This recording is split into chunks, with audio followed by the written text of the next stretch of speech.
There's a really interesting afterword, talks about what it was like for them trying to get this book published through the state. Yeah, and they made a ton of changes to Roadside Picnic, as small as like Red took a sip from his flask. Can't say that. They sure found a way around that one. He took so many sips from his flask. He did. Hello, everybody. I'm Cody Troyer. And I'm Brent Gaisford. And we are the Hugonauts, here to review and discuss with you the best sci-fi novels of all time. This week, we're talking about Roadside Picnic by the Strugatsky brothers, Arkady and Boris. It was written in 1972, 224 pages, or 7 hours on audiobook. So nice and tight. Sure is. And don't miss the next episode on Andy Weir's The Martian, bringing it future forward. But Brent, why don't you give us the summary of Roadside Picnic? You sure you don't want some other book? You want this one? I almost said, Brent, give us the summary of Arkady and Boris Strugatsky. Well, they were born as young peasants. No, I have no idea where they were born. Okay, so Roadside Picnic is the story of Red Schuhart, a stalker who illegally enters the zone. One of 6 sites on Earth that have been visited by aliens, and they have been profoundly altered by the aliens' visitation, including artifacts that they've left behind, which are insanely valuable, insanely illegal to get, and insanely dangerous to find. And this is what Red does. He is an incredible main character, and now I'm getting into the review. So yeah, that's enough setup. Let's talk about this one. I'm so excited. Yes. But first, we have an announcement, which is the people on Discord have voted for the next book club book, which is going to be Metro 2033. Yes, and you still have time to read before we all discuss it on the Discord. We're chatting about it on March 27th. So you got time, pick up a copy, read up, and let's talk about surviving the radioactive apocalypse inside the subway tunnels. It's going to be sweet. Yeah. All right. Roadside Picnic. I gave this book a 5 out of 5. I waffled between 4 out of 5 and 5 out of 5. I went with the full 5. I really loved it. It's going to stick with me for a very long time. I love Red, the main character. I love the timeline jumping sections. I love the central concept. And I love how the Strugatskys made the concept so emotional and about Red himself, rather than just like a big world, who's the hero kind of thing. What about you? I am so glad you loved it. So this is what Cody and I often we're constantly both reading all kinds of books. And when we read something we recommend it to the other person. And I'm so happy you loved this one, Cody. I really, really liked it. But when I read it, I was like, I think Cody's going to love this. I'm so excited to tell him about this one. So I'm so glad you loved it. I also really liked it. But I'm going to give it a 4 out of 5. I know. I love Red so much. But there's 4 parts of the book, and one of the 4 parts he's not in, and that part's not good. They should have I just wanted more Red. It's the concept part, Yeah, all right. Well, we'll talk about that a lot more in post-spoilers. But it's also not as good. yeah, for sure. But yeah, that's where they explain the title Roadside Picnic, which is a great title. So anyway, stick around for post-spoilers, and we'll talk about that section and what Roadside Picnic means. Weird name for a sci-fi book, but it really makes sense. Yeah. All right. So the first thing I want to say is it's succinct. I really like older books. I feel like the closer we get to modernity, writers are getting longer and longer winded, and they're just not saying their story in a small enough time. It's just getting longer and longer. Maybe it has something to do too with people are like, well, if I'm going to pay such and such, then I want this length of experience. Like people with video games, which makes no sense to me. I recently said that about a novella that I saw they were trying to charge $30 for. So and maybe I'm guilty of that, but that's ridiculous. That is ridiculous. But the Strugatskys did a wonderful job with Roadside Picnic, telling a big story that feels like a long journey in a very small amount of time, which is, some would argue, good writing. Yeah. And speaking of insane show don't tell mastercraft here, we're just dropped in. You have truly no idea what's going on. All kinds of questions come up along the way. Only some of them, frankly, are ever answered, and it doesn't matter. It's still so good. It's better to have them unanswered and have it feel organic. But yeah, it's just how are we going to figure out what's going on with these aliens in the zones? We'll just go with Red. He's going in. And he's not going to like tell you backstory about what his life used to be like, or, oh, the history of the zones. None of that. You're just with him in this experience, and you'll figure it out. And it's just, wow, it's amazing. Yeah. And the visitation starts right at the beginning. I will say one small qualm I had with the book is it starts with that kind of like, it's a TV interview with a scientist just going through the exposition of what happened, which is cool and it's fun to read. But I feel like that trope in fiction is a little bit overused and just masks the exposition very for thinly. Sure. It's cheap. It's the only piece I think they couldn't figure out how to like have Red just show us, like how do they tell us there's 6 sites and they all line up? Like it's a cool thing. So there's 6 spots on Earth and they're all like, it's like lines through the Earth. And if you trace them back the other way, they all go to one spot in like a distant space where it looks like these aliens came from. Like that's a cool fact. I'm glad they told us, but yeah, there's no way Red would have talked about that. So like, I sort of get it. Right. But yeah, I hear you. It's definitely like a played out trope, but they wrote the book 60 years ago. They get a pass, or 50 years ago. They get a pass. They get a pass. They invented it. It sets it, yeah, right. It sets it up in a cool way for sure. And I like that it shows us how, what the implications are of the alien visitation and how it's changed the world. And then we zoom in on Red. And speaking of implications, can I give my favorite example of the show don't tellness? Yeah. Okay. So the people who are living in the zone, there used to be there was a city at this visitation site that Red lives next to. And all the people who were living in the zone when the aliens came were all blinded. And they were blinded by, everyone says the same thing. They were all blinded by a loud noise. And Red's like, yeah, that doesn't make sense. But like, that's what they all say happened. And you just never get an explanation for that. But it's just a crazy, interesting idea. It's like, oh yeah, they were all blinded by that loud noise. What's the explanation? I don't know. Aliens. It's crazy. Blinded by the sound. Yeah, it is really cool. Also, I feel like we should just get gripes out of the way now. You had one too? I just have one gripe. I mean, it feels a little bit like it was written in the 70s. Like there's one point where like there's a bunch of goons. Like the word goons is like, that's how they're described.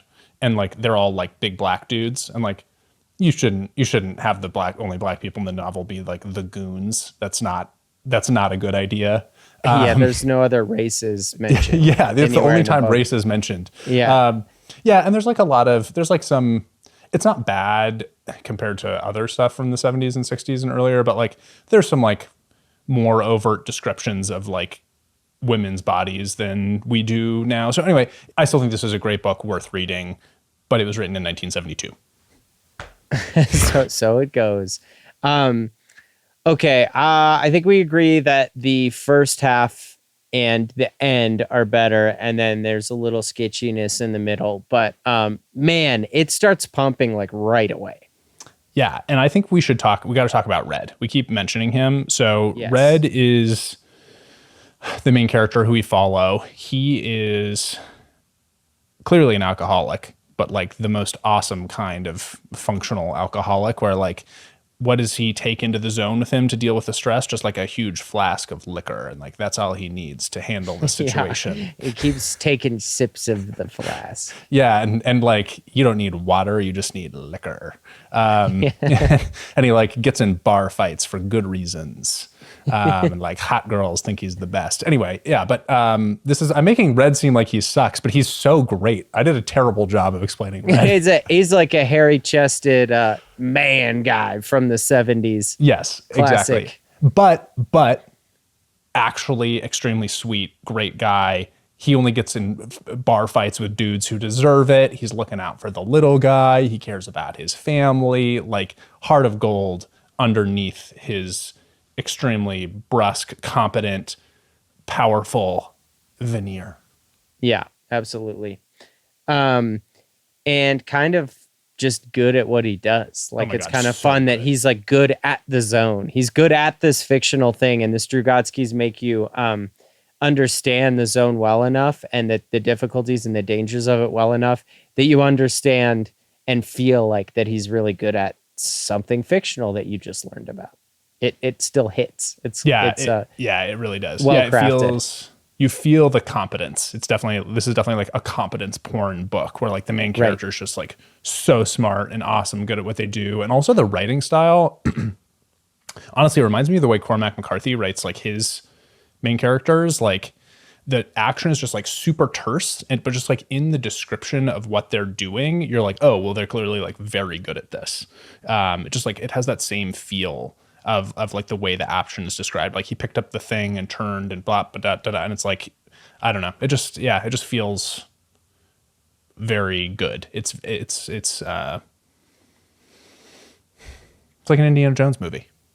Yeah, totally. And there's also some wariness that's part of the competence, which I liked about it. Made it feel more realistic. Oh, he's scared of the zone. Yeah, he's not like and he's not very full of careful. himself. He's very careful, which makes it like roots it in reality. He's not just like I can jump so high. Or I don't know. Is that what kind of competence stuff? What kind of competence is just like that, huge. Is that normal? Is that normal competence porn stuff that high jumps?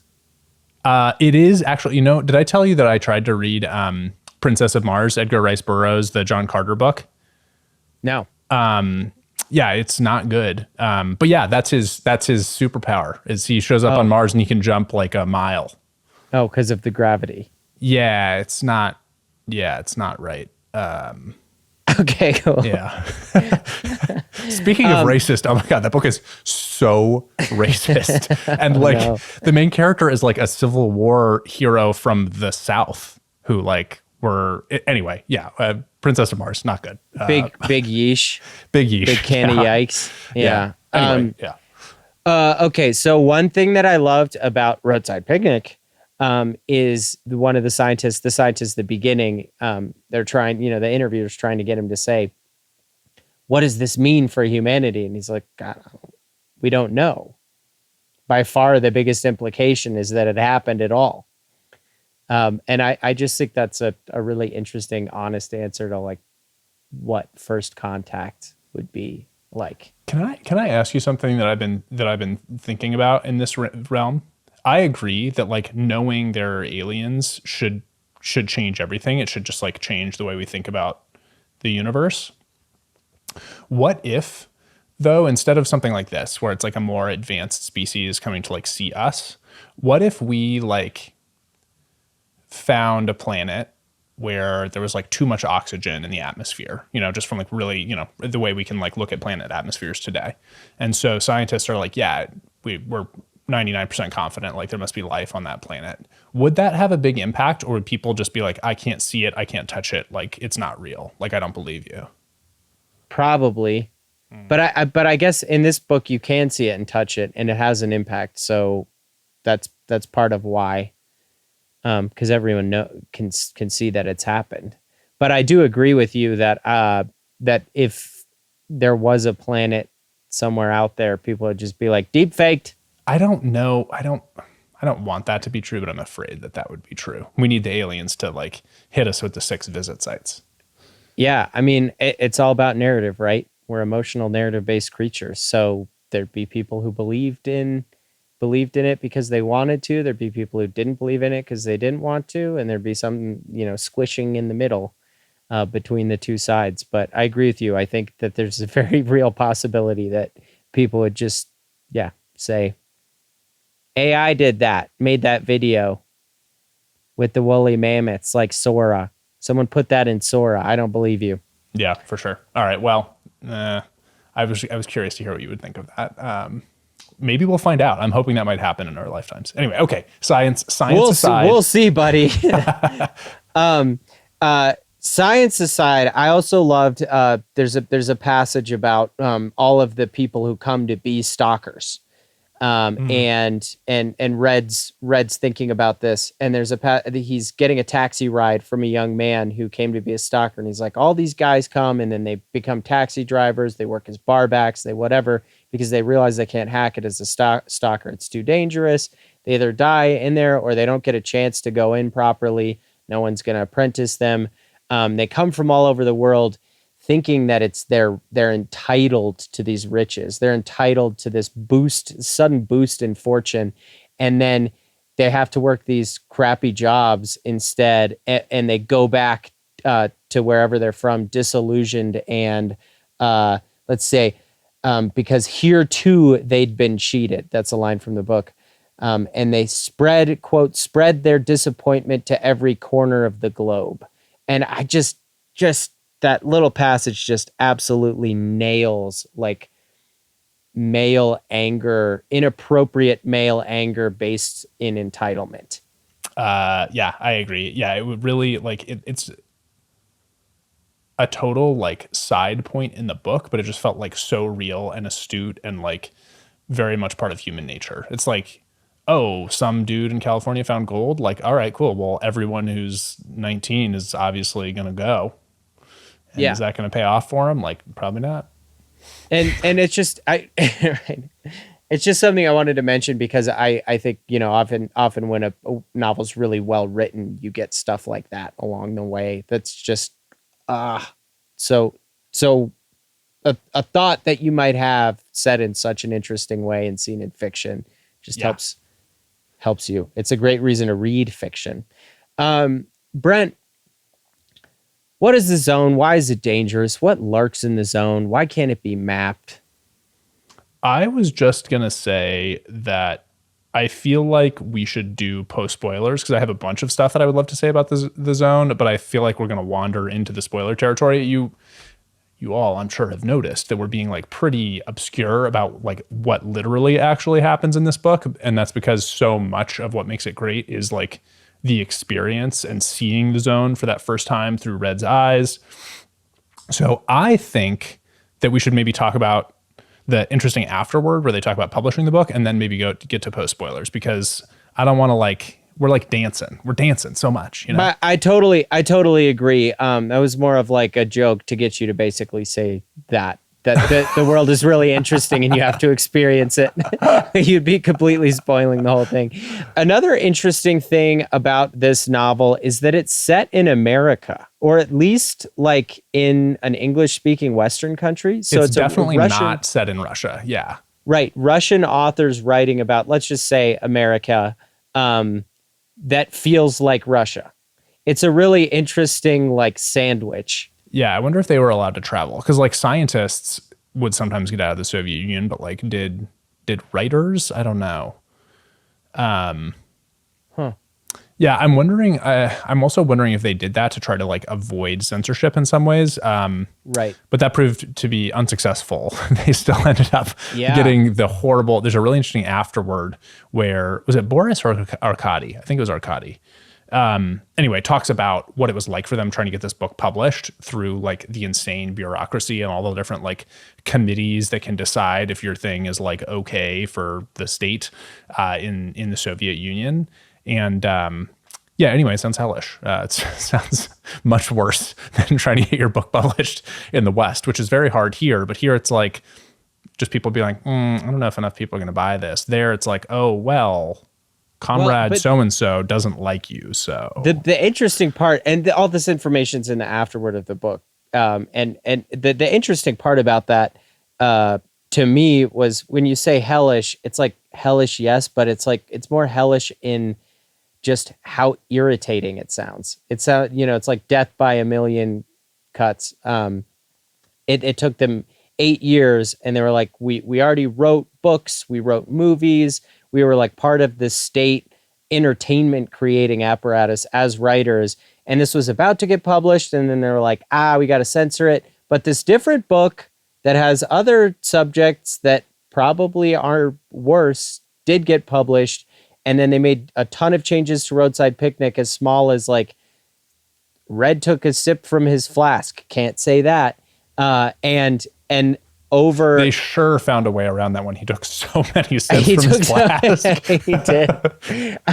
But no, they ended up publishing it as originally intended after 8 years of fighting, because I think just by that time, the bureaucrats just like didn't care about that stuff anymore.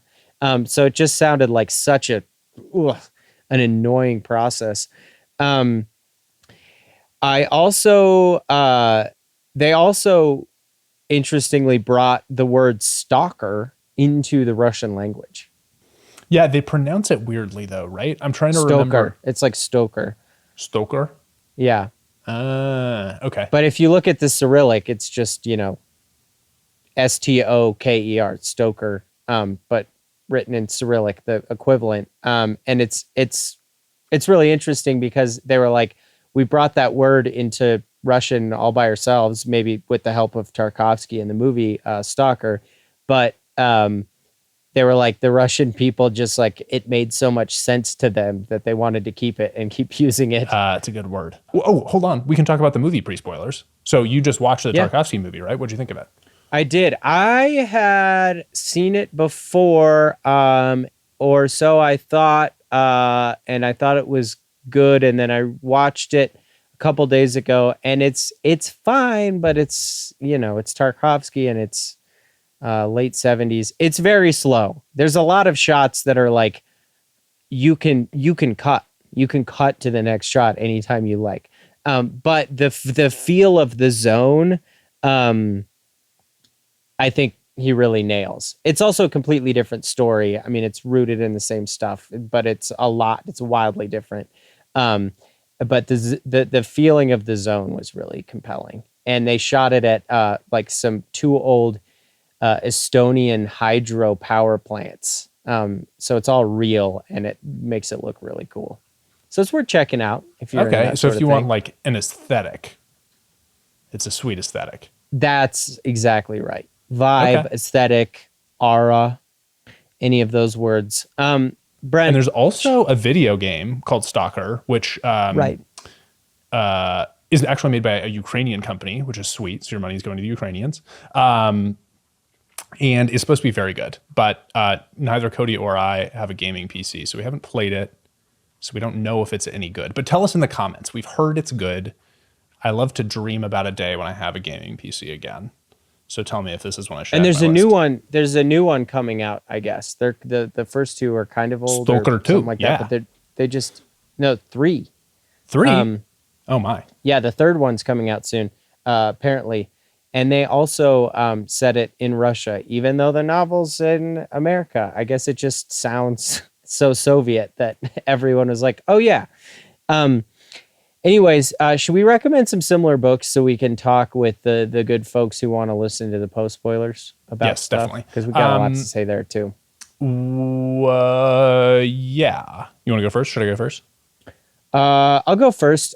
Quick Rendezvous with Rama, Arthur C. Clarke. Very similar concept and level of interaction between aliens and humanity for first contact.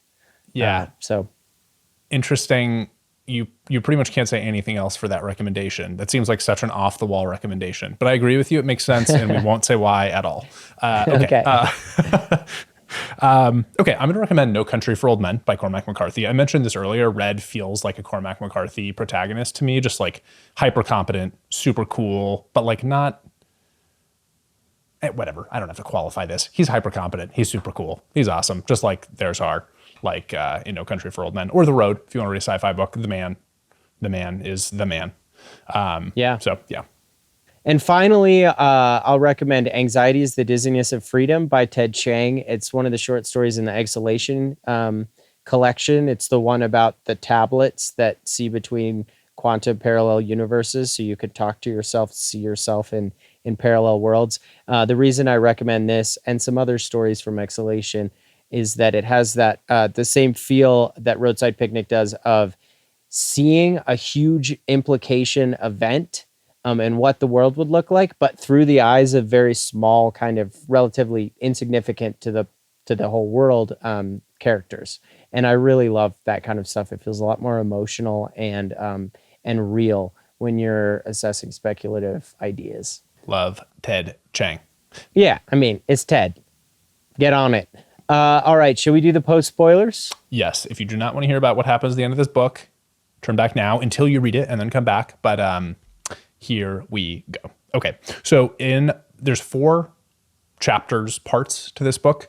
Part 1 is Red as a very young man, like 19 or 20 or something, going into the zone with Kirill, who's the only scientist. He's actually working for like the authorities at this point. He's gone straight for a while. And Kirill is the scientist who he thinks is brilliant, the only guy he trusts and thinks has smart ideas about the aliens, goes in with Kirill. navigating through all these traps. They get this cool artifact, but Kirill touches something that he shouldn't have touched. And Red feels horrible that he should have warned him. He had a weird vibe about this thing, but he didn't warn Kirill in time, and Kirill dies. And Red's all torn up about it. And then Red's girl, Gouda, sweet cheese girl that she is, comes to him and tells him that she's pregnant. And this is the first time you get to see that Red is actually like an amazing guy. Because instead of like being mean to his part-time girlfriend who's pregnant, he's like, oh my God, this is amazing. This is the best news ever. Like, we're going to be good. I'm going to look out for you. Like he says all the right stuff, you know? Part 2, we pick up, they have a daughter. It's years later. But we start in the zone again. He and this guy Burbage, the Vulture is his stalker name, are in the zone illegally looking for something worth money. And Burbage goes somewhere he shouldn't have gone. His legs are turning to jelly. He goes in the goo. Yeah, he's in the houses. All the basements of the houses in the zone are full of goop. That it's super. It's the worst kind of goop. It's like the ectoplasm, but like it turns you to ectoplasm. Anyway, okay, so Burbage has jelly legs now, but Red knows that if he was the one with jelly legs, Burbage, the Vulture, would leave him. But knowing that, he still gets Burbage out. He's like, I'm not going to leave this guy to die. He gets him out. He does all kinds of cool stuff for them to not get caught by the cops. He goes and sells all their stuff. He makes an absolute buttload of money. And this is where we find out, this is an interesting thing about Red. He has all these expensive things. He's like an extraordinarily expensive like briefcase. He's bought himself this like super fancy watch. He's buying all this extremely expensive stuff. And at the same time, he still has this internal monologue about like, oh, well, I gotta make money. I gotta keep doing this to like have money for my family. It's like, well, do you need that watch though, Red? Anyway, so, and then he gets caught. So the end of part 2, he goes to jail. Part 3 is the worst part because it's this guy Noonan. It's not Red. Noonan, Boonin. Exactly. But this is where we learn about the idea of what the title Roadside Picnic means. And we're just going to circle back to that post-summary because we're going to talk about it for longer, but that's the important thing that happens there. Part 4 is Red again. He's out of jail. He's going back in the zone. Burbage has told him what seems like it's maybe a legend, but he says that this golden sphere in the zone, and if you can make it to the golden sphere, it will grant you a wish.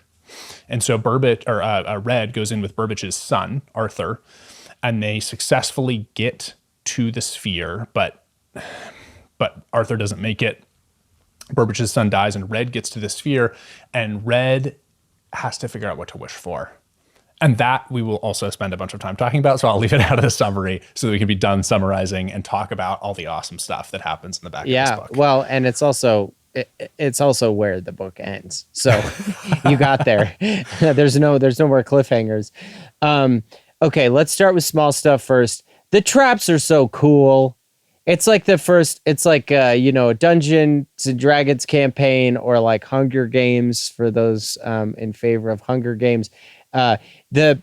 Just these alien traps that you don't really know how they work, and the stalkers don't really know how they work, but they've kind of figured out ways to get around them. And yeah, Red's like throwing. He has like a bag of nuts, like metal nuts, in his pocket, and he like when he gets like a weird vibe, he like starts throwing them, and he's like, that one didn't move right. Like we can't. Yeah. We're not going that way. Something bad is happening over there. Yeah, and you don't, because this alien technology, the traps they've laid down are just completely esoteric and just kill you in an instant. There's all sorts of names for each type, and you're seeing all these dead other stalkers that are kind of landmarks, really, in the way. Like you don't want to go in the ditches. I don't know what the deal with the ditches was, if I missed something, but yeah, you don't want to go. You don't want to go between two hills, right? Or you do want to go between two hills. Anyway, there's all kinds of crazy lore that he's learned. Yeah. And the trap. Yeah. So figuring out how the zone works. You never quite figure out why it works or how it works. But you do. It is cool, and it's cool to learn a little bit more about it through Red. Which I guess, speaking of. You never find out how the zone works. You never really find out why the aliens came, except in part 3, which is the core concept of the book. Fascinating. Why I associate it with Rama, which is the roadside picnic idea is that the alien visitation was a literal roadside picnic, like how if you were taking a road trip and you stopped and had lunch, you'd leave some trash behind before you went to your next spot. And that's what they think the aliens might have done. Yeah, like none of this is intentional. Like, don't imagine that they cared about us or even thinking about what we would be doing here. They just like, we're just passing through, and this is just, they're just doing alien stuff, and like, it's just not on the level that we're going to be able to figure out. Like, just don't pretend that you can possibly comprehend it. Yeah, and the wish granting sphere and all the cool actual technology that's been used around the world, and the traps is all just like shit they discarded like a paper plate. Like, it's not even their good technology. Yeah, it's a really interesting idea, and so the reason, I guess we shouldn't spoil Rama in this post spoilers, but anyway, that fits in with Rendezvous with Rama pretty well. Go watch our episode on Rendezvous with Rama if you want to hear the details on that. Right. But yeah. Okay, we had a slight maybe disagreement on whether or not Red's kid. The Zone does messed up things to the Stalkers. Yes, so the Stalkers and the people who live in this town. Okay, so so the detail is like, if you had a kid in near the Zone, you were in danger. That's not quite right. There's something where like the people who lived in the Zone or near the Zone, like the towns they moved to afterward, bad things happened to them. And like, anyway, it's just like some kind of the magic of the Zone is like getting on people in ways that are like not good.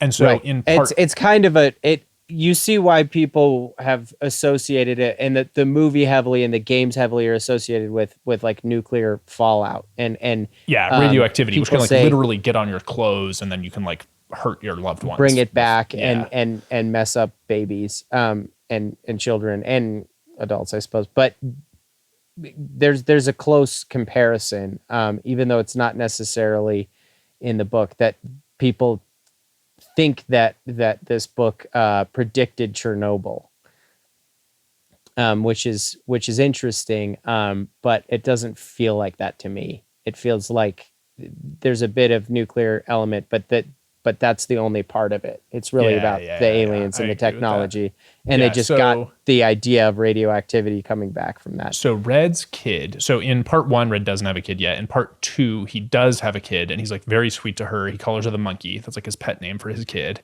She's like playing with all the other kids on the block.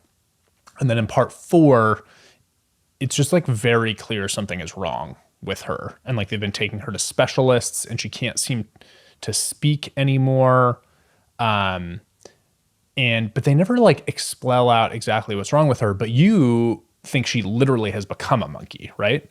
Well, let's not give me so much credit. I thought she was literally a monkey the entire time, but I think you've turned me, I think you turned me around on that. I think that or halfway at least, I do think she became a monkey, but he does it, the Strugatskys reveal it in such small ways. They never say like the kid's a monkey now. They have, at the beginning, taking her to these specialists. None of them know what to do. Like, right. Yeah. And at the beginning, she's chatting with Red. She has some dialogue with him. She seems smart. She's energetic. And by the end, you realize she's got like golden fur. Their neighbors, like they have to pay off their neighbors to like have their kids play with her, because she's weirder. She can't even speak toward the end. She's just hugging into Gouda because she's scared of anybody else. And so she's regressing at the very least. And then you've got the Vulture's kids who are like literalizations of like his son Arthur's perfect, and his daughter is has like a perfect body. She's perfect looking, but she's very vapid beneath that. So that it's these little like kind of curses that are put on there. Yeah. And then also Red's dead father like got up out of his grave and like also lives with them now. There's some, the dead are walking around in part 4. The corpses. Part 4 has gotten grim. There's zombies also. Yeah, but they kind of live like they're kind of living. Like he will do a couple things like drink a drink. I don't know. That part wasn't as important to me. It felt like they should. I agree. I'm not sure they needed to do that. It was fine, but they could have made it even more succinct. Yes, But okay, so let's talk about the craziest thing that happens in part 4, which is of course they go into the zone again. Always the craziest part. The ending. And it's so intense that Red wishes that he had brought some water. It's so intense his booze is not enough. He needs water. But yeah, so he gets to at the beginning when he's going to the zone, you're like, Red, why are you doing this? Like he's addicted to it also. Like clearly he's addicted to this danger and this thing he's good at. And like, it feels like as he's going in, he's like, it feels like Burbage is just trying to kill him because Burbage sucks. And Burbage has like told him this legend that's going to lead to him getting killed. But then it turns out it's real. There really is a golden globe and he does get to it. And it does seem like it has this crazy power. And so he's there like in the presence of this thing trying to figure out what he should wish for. And this is the thing that really makes me feel like Red is like, you know, Red he thinks about like, oh, I could wish for them to like cure my daughter or like, but there's so many other problems. And in the end, the thing he decides to do is like, I can't possibly express to this. If this thing really can grant wishes and can see inside me to what I want to wish, then all I can do is just like, let it see me and how much I want everything to be okay and everyone to be okay. And it will know like how to make that happen. Like I can't make a wish for this thing. I'm just going to like, all I can do is show it who I am and it will know what to do. Well, that's part of the legend though, right? Is that it only grants your deepest desires. It reads your subconscious. So you don't have a choice over what you're wishing for. And so he's a little bit scared of what he's wishing for. Whereas Arthur, the Burbage's son who he's with, keeps saying that out loud. Make it better, make the suffering end for all, I believe is the line that Arthur says out loud. And I felt like Red almost like tried to like take his wish. He was like, oh, that's a pretty good one. I should do that.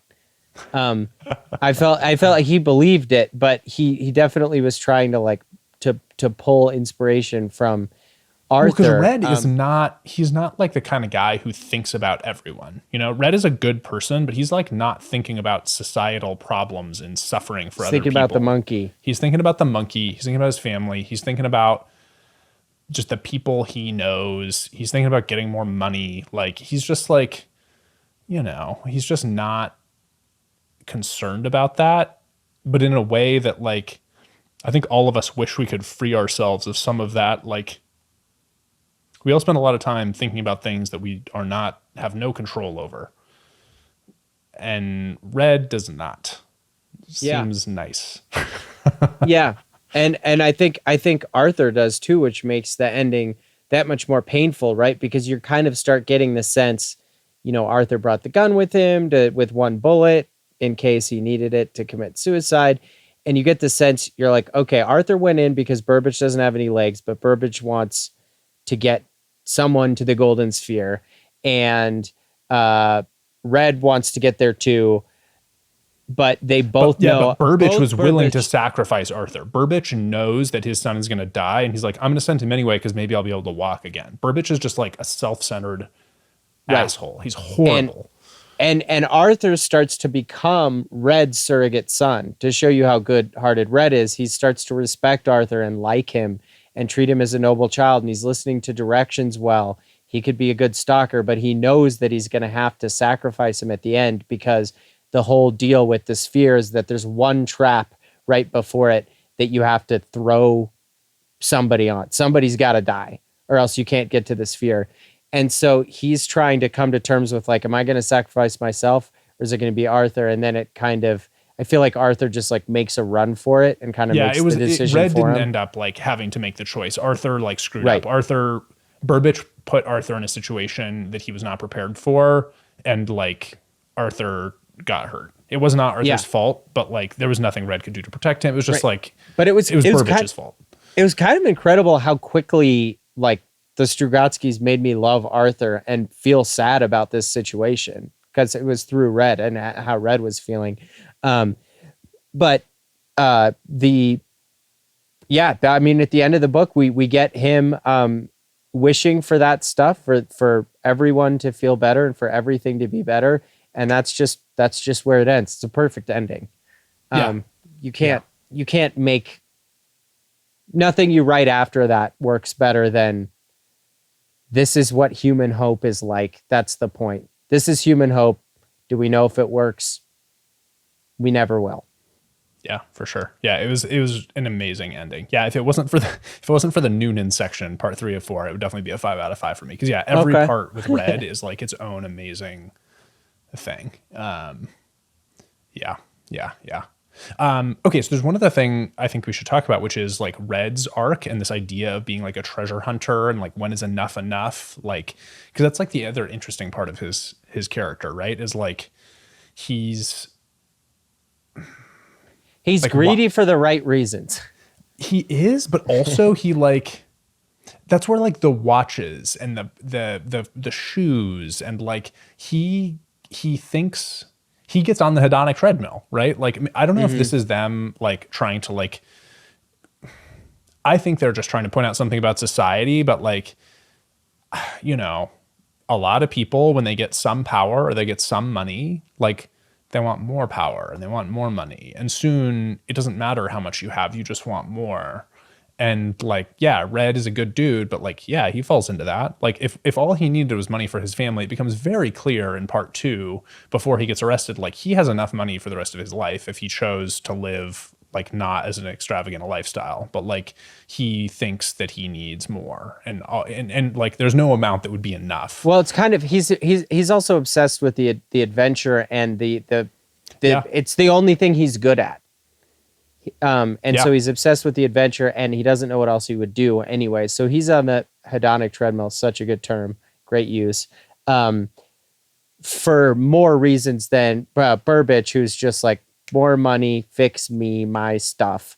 So they're a good like stack. And then the rest of the world is just there to hope and dream for something, to dream of their fortunes escalating overnight, a titanic rise in fortune.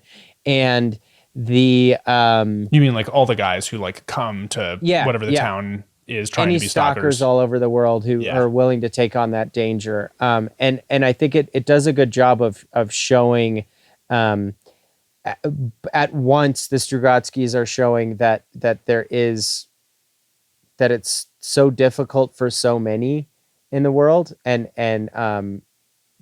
that they need the hope of one day ending their just miserable poverty, and also those who do end their miserable poverty just suddenly become people who want more and more. Yeah, for sure. Yeah. And there's like nobody who's good or bad, like straight, you know, there's no good guys. There's no bad guys. It's just like, there's a lot of people who are all kind of doing their own things. Just like, it feels like the world, you know? Yep. Yeah. Yeah. It's just a fantastic novel. It says a lot about humanity. It makes me think about interesting science fiction concepts and myself and the world. Really good stuff. Yeah. This was such a fun, great book. I'm so glad we found it. I'm so glad we got to talk about it. This is definitely one that belongs in the canon. And I think this is one that like doesn't feel like it gets talked about enough to me these days. Maybe it's because the title, Roadside Picnic, just doesn't sound like a sci-fi book, but I'm here to tell you it's a great one. Right. Definitely read it. Definitely let us know what you think. Definitely join us for The Martian next time. And if you have not already, please subscribe to all future podcasts / YouTube videos so we can keep hanging out. We love talking about sci-fi stuff. We'll see you again next time. All right. Later, man. Bye.